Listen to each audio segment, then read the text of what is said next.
Hello, everyone. Hello, Hello. everyone. Welcome, everyone, for Duplicate Your Best Dev. Today, we are with Brian from Kilo on this amazing webinar between GMI and Kilo Code. And yeah, thank you, Brian, for joining today. We have a lot of very interesting topics to share with people today.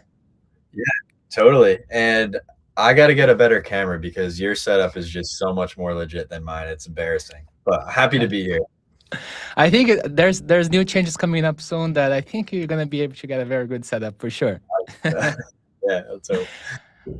Okay, so as people are joining here into this live stream, I just want to give you a quick agenda what we're going to be covering today. So we're going to talk about the new acquisition that Kilo just had today, and I have some questions about this, and Brian going to be able to give some information about this. We have also some topics that are very interesting, especially for us that use agentic tools every day. I think those are very useful.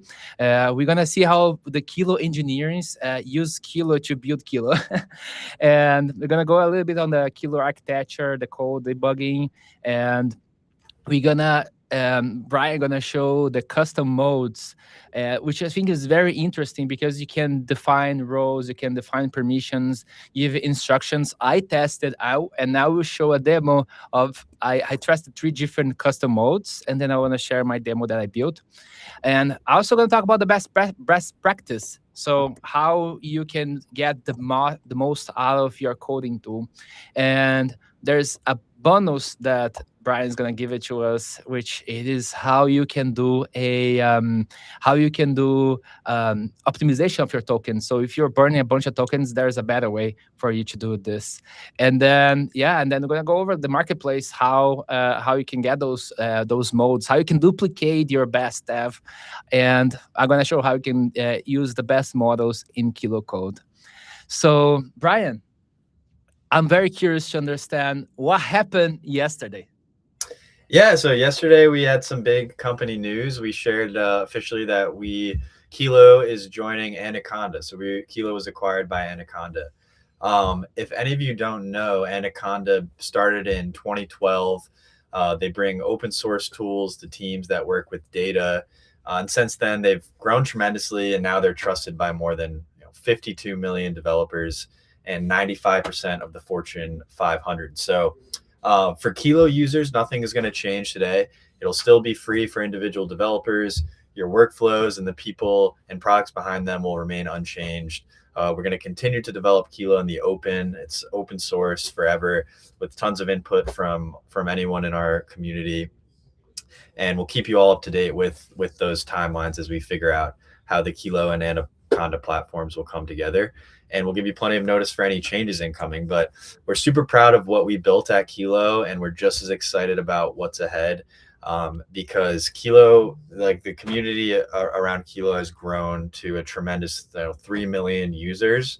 And what Anaconda brings to Kilo is basically a really trusted developer name to solo devs and to important enterprise developers and engineering teams. Basically, if you've used Python or Python packages in the last 15 years, then you've probably encountered an Anaconda product or used Anaconda maybe without even knowing it. And what we're super excited about is that this is going to get Kilo in front of more devs and particularly more engineering teams. We're super excited about what it means for Kilo and the community. Super grateful for what we built with Kilo Code before this happened, and it's going to be a great thing for our product. The first time I remember using Anaconda was 2013. So that's what, Wow. over a decade ago, 13 years ago. Yeah. Yeah. I use it when I start my computer science degree. So the first thing we used Anaconda to work on this, and I remember by 2017, they're saying that Python was dead, and I was like, okay, but I always loved Python, and then we just see the Python coming back strong the last few years. So how things go coming back is very incredible to see. Totally. And also it's very interesting to see like this the community that you guys build on Kilo, because it's not easy to build, to get all those developers. And yeah, I think it's very excited to see this whole growth of the entire ecosystem now, for more and more developers to use the tool. That's incredible. Thank you. Yeah, I appreciate that. I mean, I think a big part of that growth has been like we've been committed to open source from the very beginning. We come, a lot of us on the team and our founders come from open source backgrounds. I know I worked with GitHub for a while. The rest of the team, a lot of the team was at GitLab. So open source in the blood, and Anaconda has a huge open source culture and have been proponents of open source for over a decade. So it's a great thing, and we're super excited about it.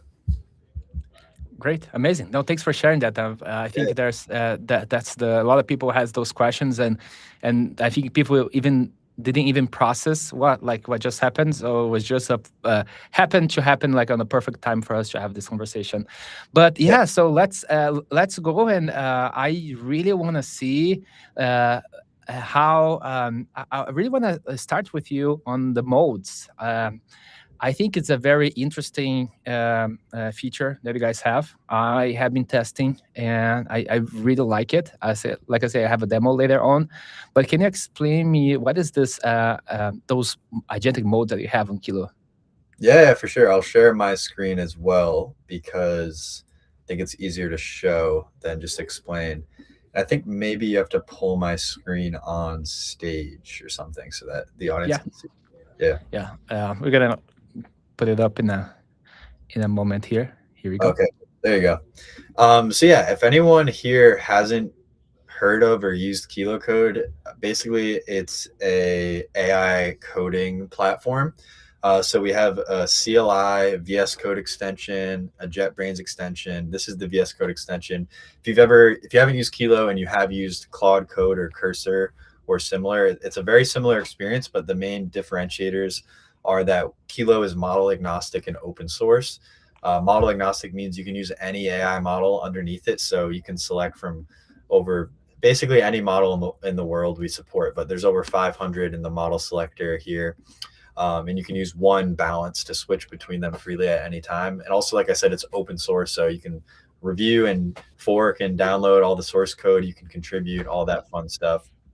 But we also have some really fun features that some of those other tools don't have, which one of them is the different agent modes. So Kilo has 5 default agent modes, which are code for given implementation. So general coding. There's ask, which gives answers and explanations, but it's like a read-only mode. So all it'll do is review your code base, answer your question, and it won't change any code. There's code reviewer for like local code reviews after you do some big uncommitted change. There's debug, which is self-explanatory probably, but for troubleshooting.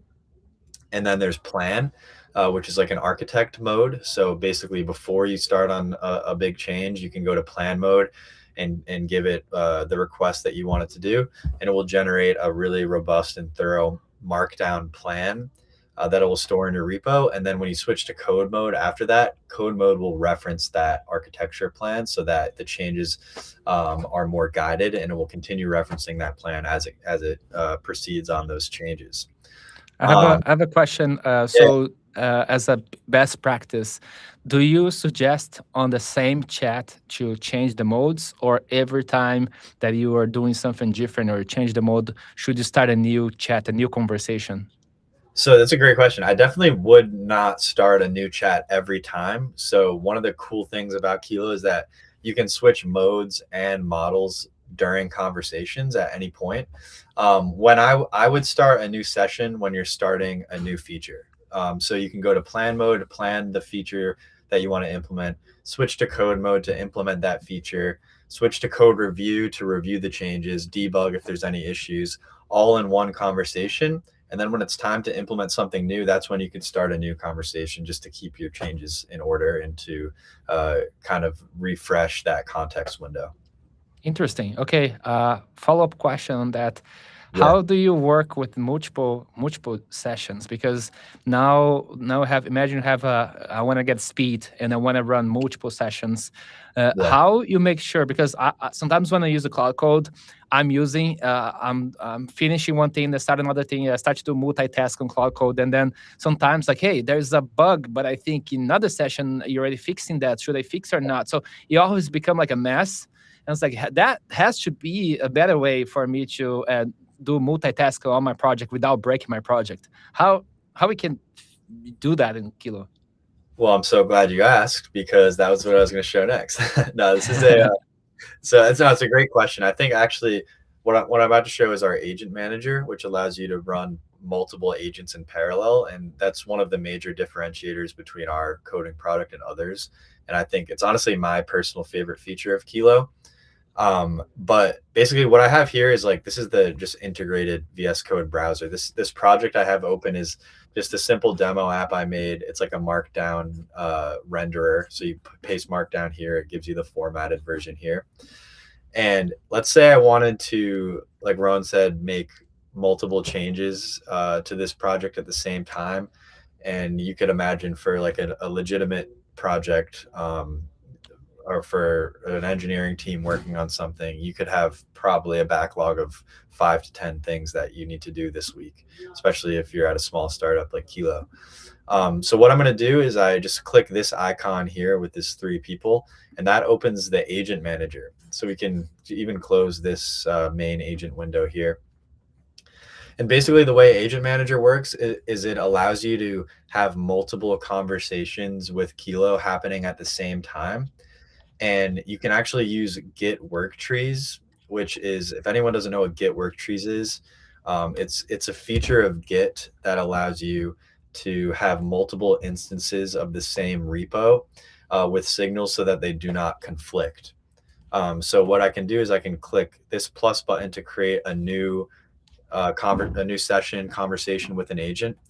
And it's in its own dedicated Git work tree. So basically it made a copy of this project, isolated it in this work tree, and then when I'm done working on it, I can apply the changes from this conversation to the main branch without conflicting with anything that a different agent did.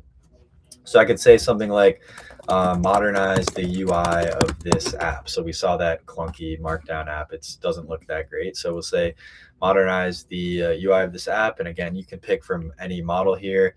And Rowan's going to show you how to use those from GMI later. We'll stick with one of Kilo's here and just say modernize the UI of this app. And then we can go click this button again, and we can see it's still cooking in this chat here. But we could say something like update all of the project dependencies so that they're all using the latest version. We can fire that off.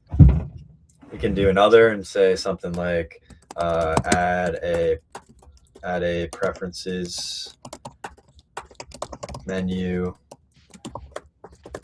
for appearance. Fire that off.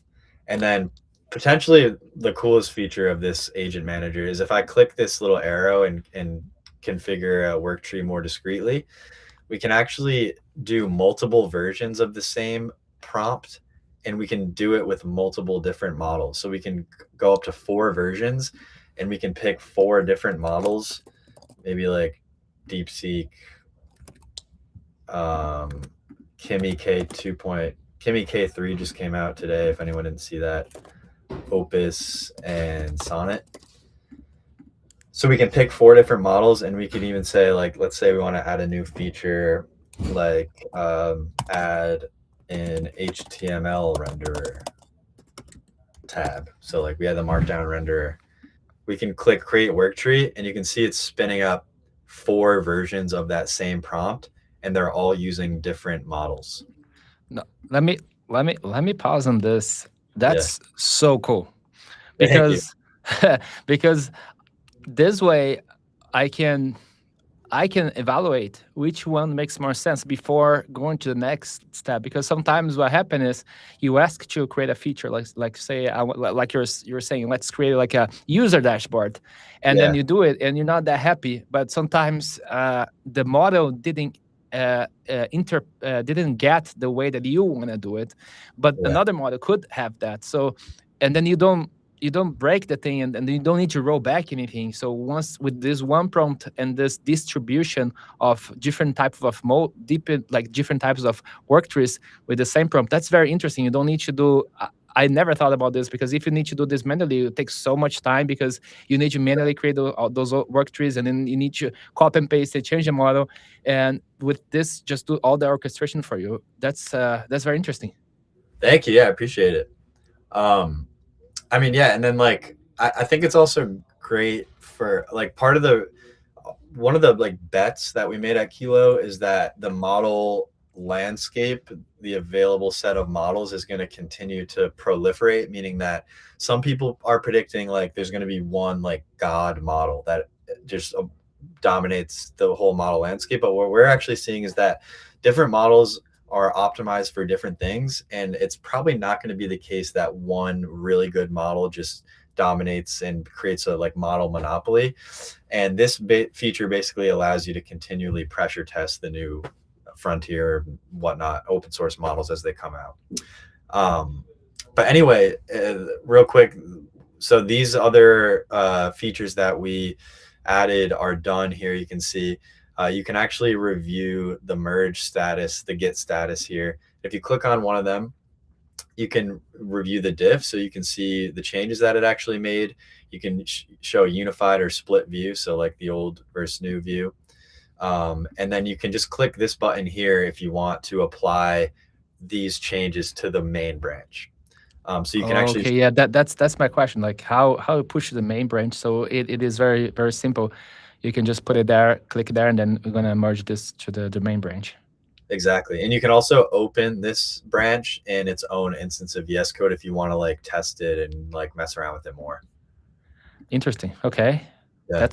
that's cool. And then what do you do with the ones that you don't use it? Do you just close it, or do you remove it? How you do like to close that Yeah, gap? you can close it by just clicking this delete icon if you want, or you can keep it open and merge it later. It's up to Uh, you.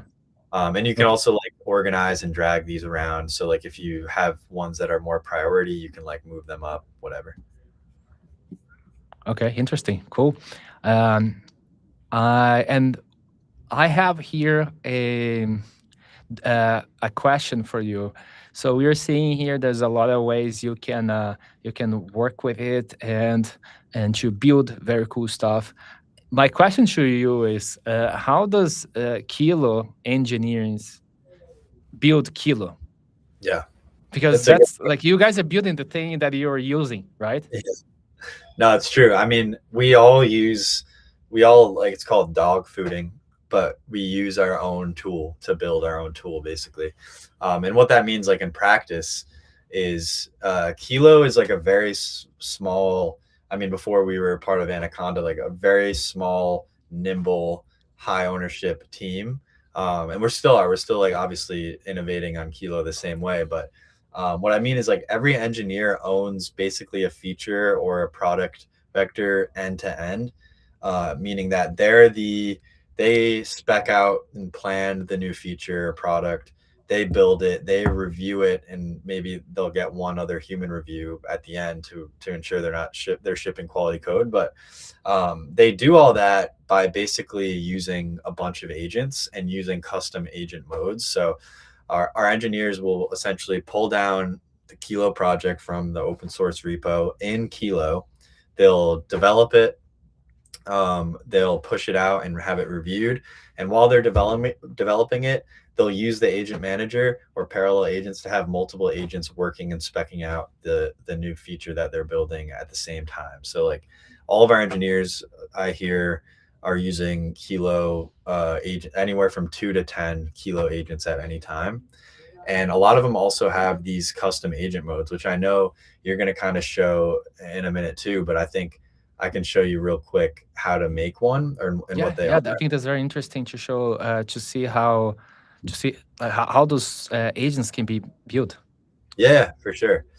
So basically, an agent. So the way coding agent works, like Kilo, is it's a VS Code extension and CLI framework, and it appends basically a system prompt onto the model calls, meaning that the system prompt is a chunk of text that teaches an AI model about the fact that it's in a coding tool. So like every time you send a request here in the chat, say like update the UI, that request along with all of your code and along with the Kilo system prompt that teaches the AI model what Kilo is gets sent to an AI model, and then the response gets returned, and the Kilo system basically parses that and commits the actions, like the tools and the actions to actually change your code. The way And so like I mentioned, we have these 5 custom modes that are already explained. So a custom agent, which Kilo allows you to build your own agent modes, basically just means that you're adding a little more onto that system prompt, to specialize it in a certain way and to give it like another set of skills and to prioritize those skills within the existing Kilo system prompt. So that's a lot of like yapping and explaining I just did, but like essentially you're just giving it more instructions on how to do something really specific. So you actually just the way you can do it is you can do it in the app. You can just go to this settings icon here. You can go down, that opens the Kilo settings. You can go down here to agent behavior, click that. You can see the list of your available agents. You can import, they're all in JSON format, so you can import them. You can browse the marketplace, which I think Ron's going to show. And then you can click here to create a new mode. So you can name it. So maybe we'll say AEO expert. So like if you are working on a landing page and you want AEO being like agentic search optimization, basically, you want an agent to like review your content for and optimize it for AEO. We could say description expert in AEO that will review your copy for AO optimizations. So it means that, for example, if there's a engineering at GMI, let's say, and then he's doing very good, he's using Kilo, he's doing like a very good speed and with good quality of this his deliverables, I can just ask him to share his mode with me, and then once I have access to it, I can get the same quality of outputs that he has as a backend engineer, for example. And then, like say, if I'm doing to create like front end assets or creating demos, and then I can share with another. We can share with another DevRel, not the same my skill to another DevRel. So pretty much we can share or the the prompt that have been not the prompt but the structure that have been using that has been giving good results, right? Yeah, exactly. So yeah, I mean everything in Kilo, like Ron said, is portable amongst your team. So you can actually share your conversations with the agent and have your teammate resume it. But one of the more powerful features is that you can share these custom agent modes. So if an engineer has basically built out, like Ron said, an agent that's really good at one aspect of their work, maybe it's like backend refactoring or whatever else, they can create a custom specialized agent that's really good at that thing, share it with a different teammate, and now they have access to an agent that's really good at that thing. But I mean, I think it's important to also like clarify that like I think the important skill of the human operating the agent at the end of the day with AI, progressing the way it is going to be taste and judgment. So like obviously the human builder has a lot of impact on the end result, mostly due to like mostly influenced by the quality of their prompt and their decision making and their overall like architectural designs. So like the custom agents are more for like specialized implementation. So you could make one, for example, like a Kilo backend expert agent that like really understands the best practices and design practices that Kilo engineers want to be implemented in the Kilo backend. So then you can switch this agent this agent will have a ton of context about how you want that thing implemented, but the decision to implement that thing in the first place still falls on the human, if that makes sense. Yeah, I have been reflecting. I have been testing a lot of different models recently, and to create the content that I've created. So if I'm gonna talk about Kilo, if I'm gonna talk about a specific model in Kilo, I want to test different types of models. So Yeah. I have been really going through this process and reflecting exactly like you were saying.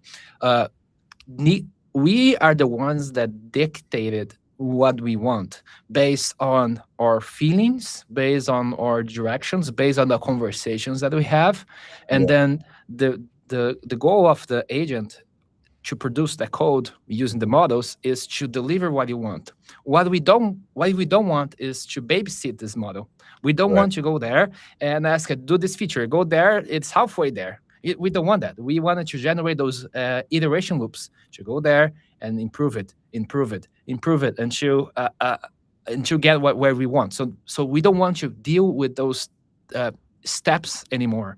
We want to make Right. sure that feature is ready and ready to consumption. And then once you test, evaluate it, and then you go there, you talk to other people about this specific topic, and they say, "Oh, this looks good. This looks weird." So and then it's like, okay, go back to the coding agent and explain it to them. Like, okay, I want you to change this, add this feature, reduce this friction that we have here, and I think goes what you're saying exactly on this direction. Like we do need to have our taste there. We do the whole goal of duplicate or your best dev we're talking here is not to replace the dev, is how we can share knowledge and reduce those frictions and improve the token consumption that we have, for we don't keep burning tokens that we're not gonna be using, not gonna be using in the wrong direction, so that's what I really like what you're saying, and just want to add this on top of that. Yeah. And I have here my demo that I want to share. And so I'm gonna put the screen up here.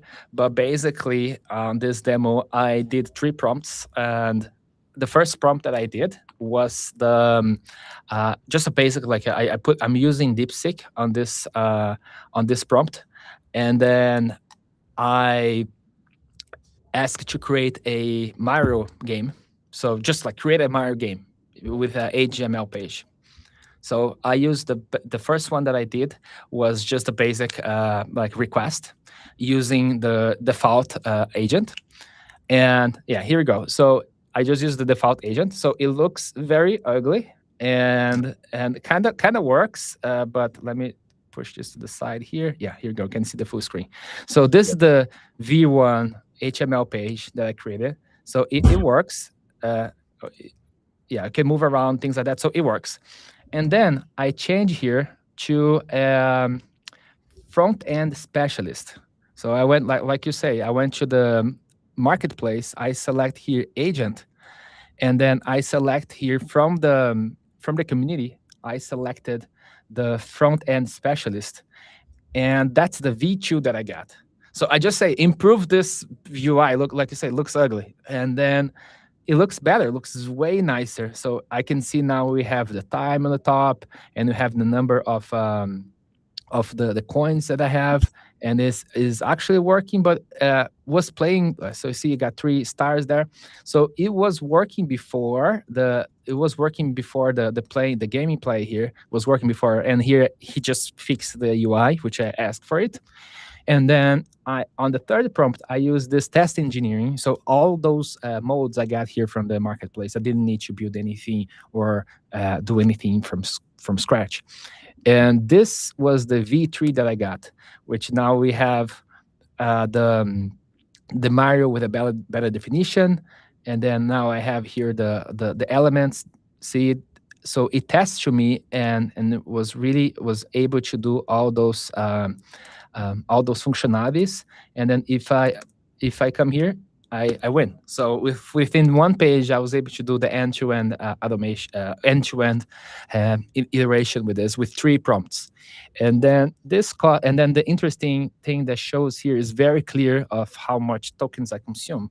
So with this entire setup using DeepSeek V4, I used 22 cents with 2 million tokens up and then 50 million tokens down.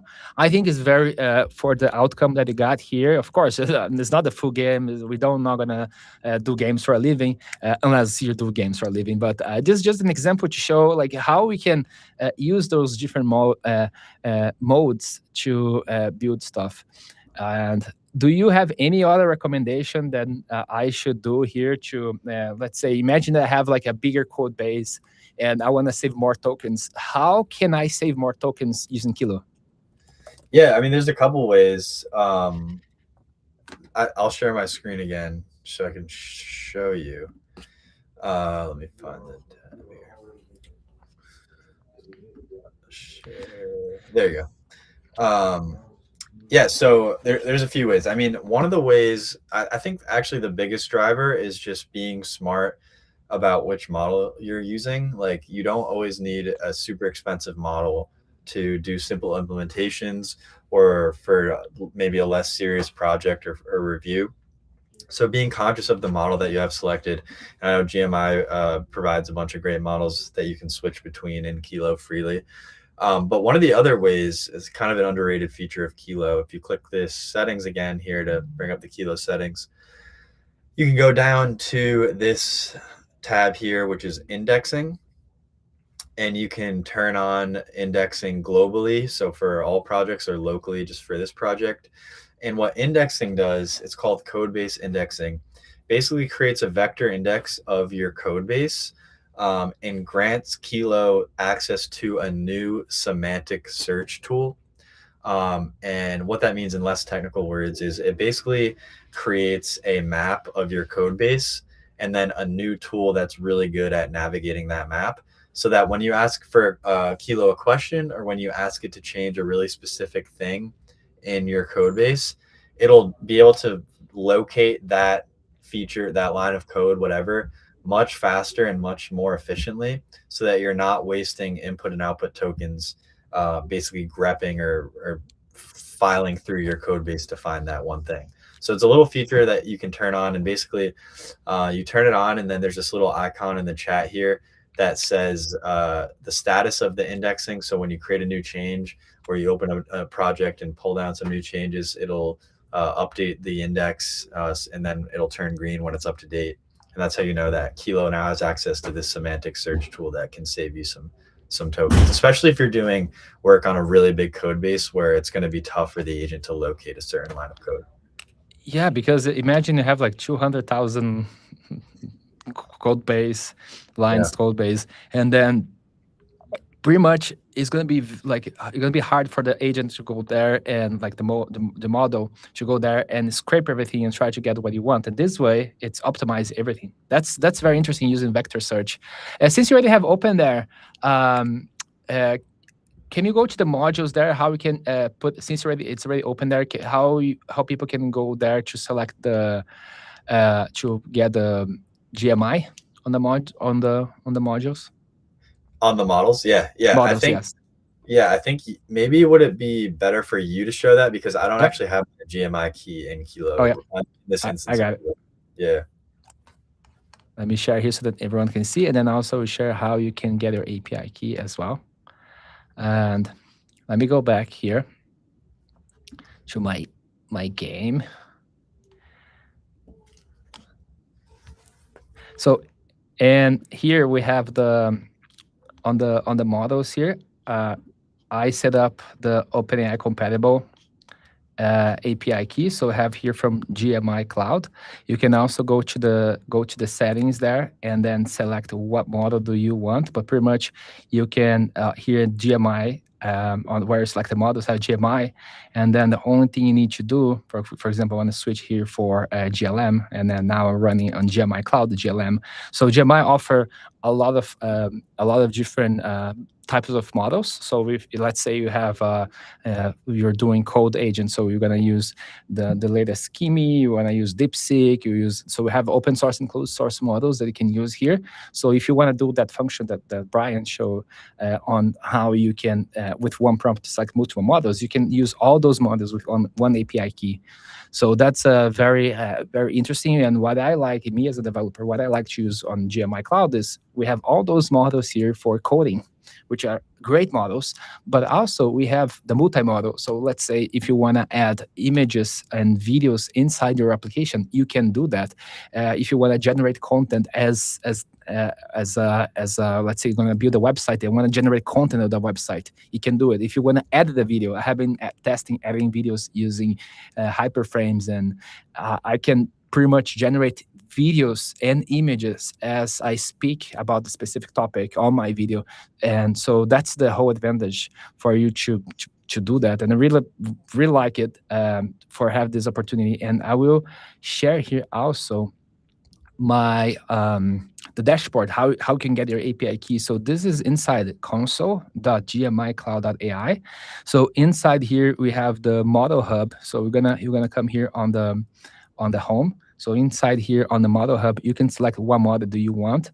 So let's say here we have Grok, have Luna, GPT, 5.6 Luna, and Terra. So you can call the API from here. You can remember that I say you have the multimodal. So have image, we have video, we have audio. So there's a lot of models. I have over 200 models you can use it. And for Kilo, the only thing you need to do is you need to come here on their API keys. You need to create a new API key. You generate your API key, go back to the Kilo session, paste it, and then automatically we have access to all those models that I shared. So it's very easy. With one API key, you can code with this one API key. With the same API key, you can use that in your project and generate content, multimodal content as well. So you can solve your entire inference headache with that. So that's why I think it's very good fit for it, to use GMI. I use the GMI API keys to build the demos that I build and all that. And I use Codex, I use Claude, but for me, open source models has as good quality and as the frontier models, but a fourth of the price. And the best harness that I have been using, I have been testing, it was Kilo. So yeah, that's why I'm very happy to come here and talk about this and learn as we speak all those changes. And yeah, I think you can open for questions now. And we have a couple more minutes to have open for questions. But I want to do a quick announcement for people that have been checking here so far. Is we going to do a hackathon very soon, right, Brian? What is the idea that we're thinking? I want to hear from also from the community. But what should we do? What kind of theme for the hackathon should we do? I don't know. Let's see what the audience thinks. But I mean, one of our most successful hackathons at Kilo was the worst website hackathon. I'm not sure if anyone in the Kilo audience participated in that, but we were thinking something along those lines, maybe like for some reason, the more ridiculous the prompt, the more people we get to do it. So maybe like worst startup idea or like worst startup product or something like that. That'll be funny. Yeah. I think you mentioned there, like the one that you did that got very viral, the worst website. How was it? I mean, it was great. Like I think the goofy video I made for that hackathon got like several million views on YouTube, and then we had like 600 people participate. So I don't know what that says about what developers want right now, but it says something, and it was a lot of fun. No, let's think about something very creative, and I'm very excited for us to do something together. We just finalize the details. We're gonna be sharing very soon, but yeah, I'm very excited, and yeah, I check here in the chat There's no other questions. Is there anything else you want to share before I wrap it up? No, I don't think so. I think it's all good for my end. I just checked the YouTube comments on Kilo. Yeah, no questions. So I think we're good. Great. Amazing. Brian, thank you so much for this conversation, and I'm looking forward for our hackathon with you guys. Same here.